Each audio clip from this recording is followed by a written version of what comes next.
अस्सलामु अलैकुम। Official Islamic path के नाजरीन और सामीन, अस्सलामु अलैकुम। हज़रत अबू हुरैरा रज़ी अल्लाह ताला अन्हु ने कहा कि नबी करीम सल्लल्लाहु अलैहि वसल्लम ने फरमाया, 3 आदमी ऐसे हैं जिनसे अल्लाह ताला क़यामत के दिन बात नहीं करेगा और ना ही उनकी तरफ रहमत से देखेगा। एक वो जिसने किसी सामान के मुतल्लिक कसम खाई कि उसे उसने इतने में ख़रीदा है, हालांकि वो झूठा है।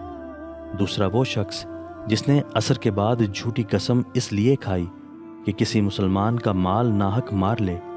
और तीसरा वो शख्स जिसने ज़रूरत से फालतू पानी मांगने वाले को नहीं दिया, तो अल्लाह ताला क़यामत के दिन उससे कहेगा कि जिस तरह तूने इस ज़ायद ज़रूरत फालतू चीज़ से दूसरे को रोका जिसे तेरे हाथों ने बनाया भी नहीं था, मैं भी तुझे अपना फजल नहीं दूंगा।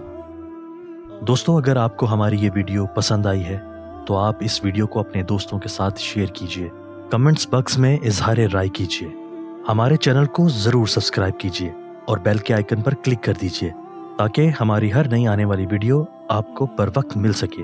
आपके ताउन का शुक्रिया।